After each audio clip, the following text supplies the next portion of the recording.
and the victims. I think this will put a closure. Probably. Yeah. I think this will put a closure to the case. Well, I want to go through a recap before you got here, and I think you would have a thing or two to contribute to what we've been discussing. It's for the money, oh. It's for the money, oh. It's for the money, oh. It's for the money, oh. It's all for the money, oh. We started out today by talking about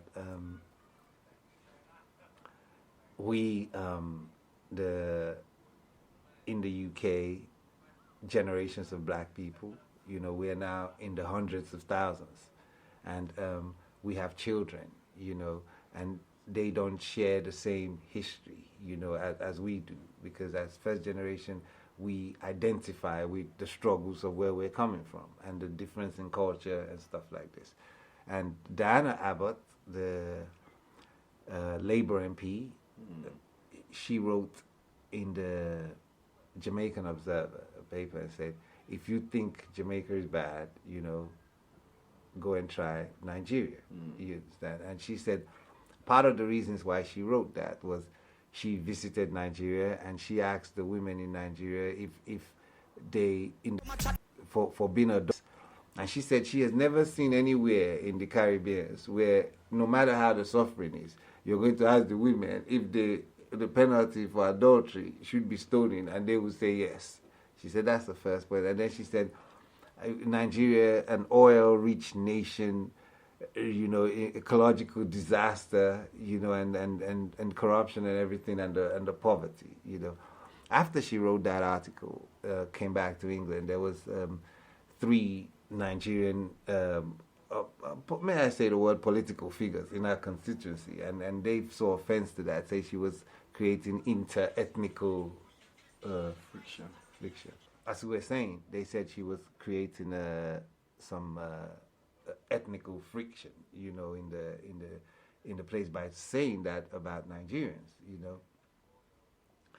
On the other side of the aisle, the British black kids, you know, who are here, Caribbean, African, Somalian, you know, they're trying to pull together, and they're using music and street slang, Afrobeat, grime, whatever you call it, and they don't see these past, you know, that these people are talking about.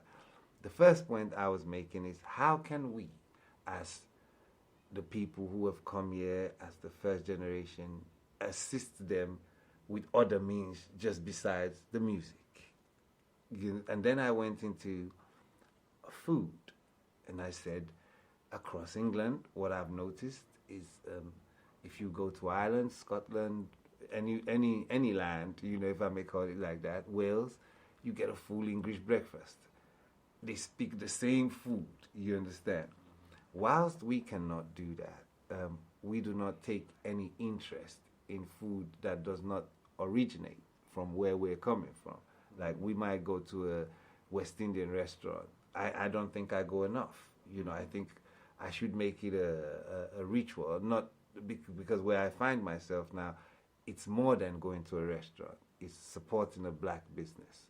It's want to make sure that they're there so that, you know, for many other reasons, you know. And I said, we should have an Afro-Caribbean food fest where we get to know our food. The children should be able to cook other African cuisine. Like in school, they learn how to cook Italian, you understand? They learn how to cook other things. And in there's opportunities. They get to know the culture. They get to find themselves better, you understand? They get to discuss it. So we all live in this, you know, as a black race, we're working all sides, you understand? So in that regards, so speaking about food, what do you think we can do? Do you agree with me to say food is one of the ways we can inject more knowledge and help the children to integrate even better?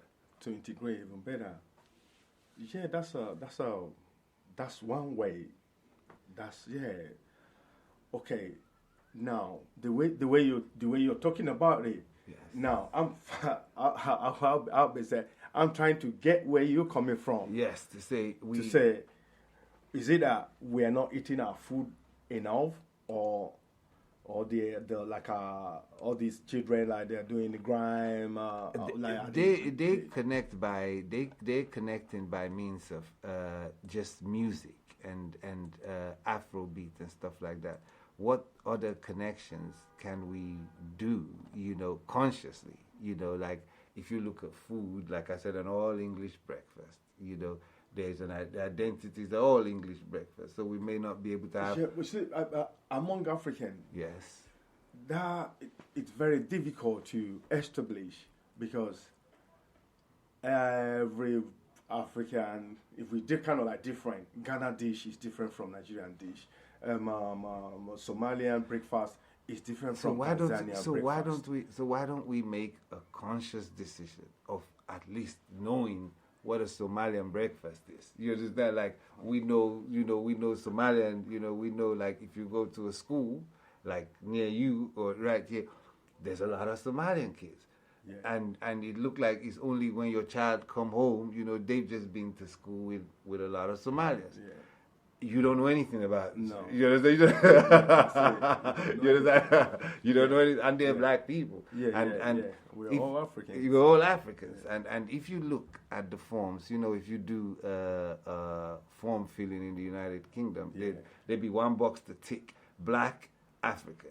Yeah, that's it. Yeah. There's no Somalian, there's no Ghanaian, there's no Nigerian, there's no you understand? So that's no. But in the reality, there is. Yeah. You understand? Yeah. So how much do we know about each other? You understand? How much do we really, that's it. I don't know a Ghanaian breakfast. So if my son say to me, hey, I'm going out with my friend, I'll be like, where are you from? Say Ghana. That's all I know. Say Ghana must go. You know? But the one who's married to a Ghanaian woman said that word is banned. No, it's banned in our house. You understand? That's part of our bad history. You understand? Bad history. If any Ghanaians are listening, I don't mean that like that, but it's just what it is. So how can we help the kids? If we had you can talk about other ways. Okay, now helping the kids, in my own opinion, I think starts from the home. It's not something you leave to the society to do. So once that understanding is not there in the home for the parents to put it in their child, to have this interrelationship with others, it's very now difficult for the child now to now just out of a blue just have that understanding that okay, let me go out there, then I'll start associating with everybody. Yes. No, it's not. It's very, very difficult. No matter who is preaching it, you might be banging it on, put the radio out there and say, let's integrate, way. But without it coming from the family at home, the parents, it's not going to happen. So the only thing that can, like maybe, like if you're banging it on them, like, okay, let's unite, they might now catch that fire. And when they now have their own kids, then they now start telling their kid, like, oh, okay, you see, we need to, we need to integrate, we need to work together because we are one people. You're right, but the mechanism of this integration, like you've rightly pointed out, if I said here, like, you hear amongst in the black community, we're going for pizza. You understand? This evening we're going to a Chinese restaurant. You understand? Yes, we're going to we're going to take my family to this restaurant. You hardly hear we're going to a Caribbean restaurant. We're going to a Somalia. We're going to a Zimbabwe restaurant. We're not. I think we need to develop. We are still develop. I think we are still developing. But you have those restaurants. They are, because now when you let's say when we do like comparison, when you look at the Chinese restaurant, yes, how long have they been existing in the UK or in the Western world? Yes, it's been long time. Yes. It's same thing with like Indian restaurant. Yes. Same with like maybe like the other Japanese stuff. Yes. These things have been existing here for a long time. Ours, like Afro-Caribbean restaurant, yes, Ghana restaurant, even the Somalian restaurant that we're talking about now. Yes. These are things that it's not long ago that this thing just start coming up. It's yes, you have a point there. Yeah, so for that fact, so it will take time for it to get to that point that people now would now say, okay, now let's go out, let's take our family and a standard environment. Now you're talking. Okay. Now you're talking because standard environment. Is it that ambience? You understand? Is it that the not many, because there's some very good Nigerian restaurants and there's some very good Caribbean restaurants, but not many African restaurants meet the standard of service that you would, even if you want to support a black business and then want to support the culture and integration, meet the standard of the ambience can create, maybe you're a successful black man and you want to go to a Somalian restaurant. This service is just not there, to welcome you in. Neither to create, you don't want to go there to propose. You take a woman to, she probably say, God help you, she say yes. So part of that is we also need to switch up the service in our African restaurants because it goes a long way. We want to integrate, we want to know each other. We want I not that I'm a Nigerian, but I'm proud of being a Nigerian, and I just tell it like it is. If you go to a Nigerian restaurant in London, whether it's Peckham, whether it's anywhere, the chances of you meeting non-Nigerians in that restaurant is very high. These people are all eating, you understand, they're eating pounded jam, they're eating, you understand, they're eating, in that regard, I would think it's following. Which one is more attended to now in England, is it the Caribbean restaurants? Because a lot of people eat Caribbean food. Yeah, I think, like the Caucasian, from my observation, if they say they want to say, oh, okay, let's even go into, like, say, African thing. Yes. They'll rather go to a Caribbean shop. Sure. Go to say, oh, yeah, let's go to a Caribbean restaurant. Yeah. And I think probably is still because of the time of establishment. Yes. Because they've been around for a longer time compared to people from Africa, like Nigeria. Nigerian restaurants. Nigerian restaurants. Yes. Nigerian restaurants have caught up quite quickly in that regard, But we're talking about integration, and now we are taking in, more Africans because I see Nigerian restaurants are busy. With different people from different places.